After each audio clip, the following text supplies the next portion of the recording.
한국의 고대사는 4세기 전으로 나뉘어요. 아. 이건 아주 중요해요. 왜냐면 4세기를 기점으로 해서 드디어 본격적으로 고구려, 백제, 신라가 네. 아주 그 삼국이 자웅을 겨루는 그래서 전쟁이 어마어마하게 벌어지는 거예요. 그 전까지는 그냥 이렇게 소수 군락들이 싸우고 뭐 금강가야랑 뭐 사로고기 싸우고 이런 어떤 작은 규모의 전투였었더라면 4세기가 되면 이제 정말 존망을 겨루게 되는 국가 대 국가의 싸움. 국가 대 국가 총력전의 시대. 총력전의 시대죠. 그런데 이 총력전이 막 4세기부터 이루어지고 있는 그 어느 순간 금강가에 엄청난 적이 등장합니다. 누구죠?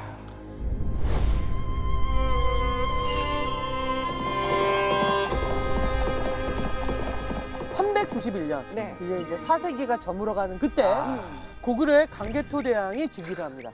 바로 그 광개토 대왕. 바로 알죠? 그 광개토 대왕. 네. 더 그레이트 광개토. 더 그레이트 광개토. 가장 유명한 왕이잖아요.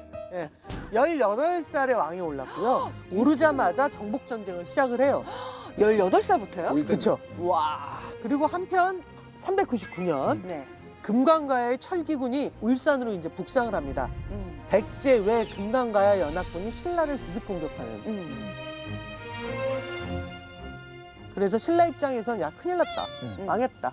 뭐 이건 이길 수가 없는 거예요. 가장 지금 기세 등등한 남부 쪽에 있는 연합군이 오고 있으니까 사신을 쪼르르 광개토 대왕한테 보냅니다. 쪼르르? 그래서 일러요.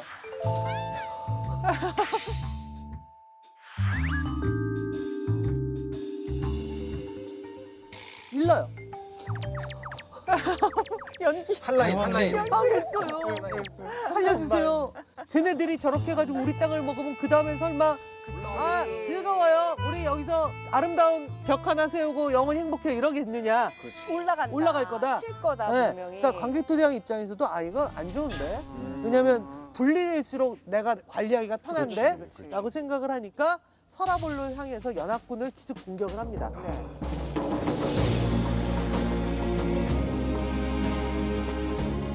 근데 이제 고구려는 이미 뭐 좀 약간 넘사벽, 왜? 네, 넘사벽에 철기 어떤 기술이 발달을 했었고 네. 그 뭐 고구려군들의 강력함은 소문이 났었죠. 애들이 너무 드세. 우리 동네 제일 잘 치는 애. 거칠어. 거칠어. 그리고 뭐 황해도에서 발견된 고구려 벽화에 고구려군의 모습이 잘 그려져 있는데요. 네. 자, 한번 같이 볼까요? 두구둥. 와.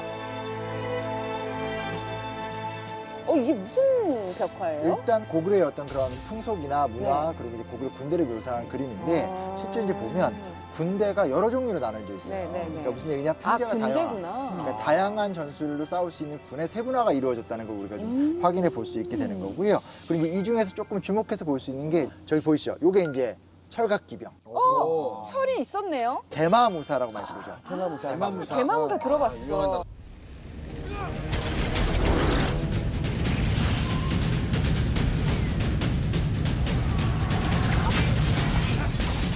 저 철갑이 그냥 철갑이 아니라 철 조각을 이어 붙여서 만든 거예요. 그게 가장 큰 차이인 거예요. 그러니까 말에도 철갑에 갑옷이 딱 씌웠고 무사들도 갑옷으로 철갑을 씌웠는데 그게 다 철 조각을 이렇게 하나하나 세밀하게 이어서 만든 철갑 옷을 입게 된 거니까. 그러니까 비늘같이 그쵸. 빈틈이 그렇죠, 없이. 그렇죠. 네네네. 이건 뭐 무슨 당시 기준으로는 탱크 같은 거겠네요. 그렇죠. 저게 오면은 뭐 1톤짜리가 그냥 돌진을 해가지고 오는 건데. 근데 당시에 금강가야가 그 철기가 강했다고 했잖아요. 좀 그래도 힘이 있었지 않았을까요? 좀 해볼만 했을 것 같아요.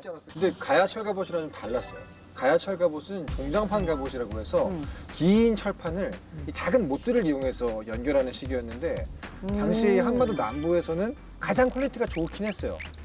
하지만 비늘 철갑옷에 비해서는 아무래도 방어력이 좀 약했다고. 뭐 깡통 로봇 같은 거. 그렇죠.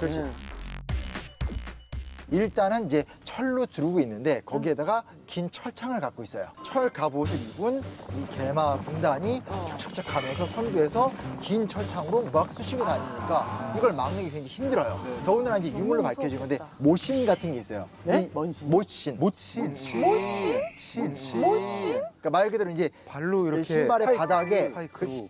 스파이크 그렇죠. 근데 굉장히 강력한 못들이 있기 때문에 밀고 가면서 찌르고 밟고 그게 창이 아니라 또 가까워지면 또 강철 검으로 또 이렇게 다시 뽑아 싸우게 되니까 이런 부분에서 일종의 이제 기술 역전 현상이 일어나게 된 거죠. 그만큼 이제 고구려가 굉장히 강력한 무장을 했다라는 걸 보면 이제 비교가 되는 거예요.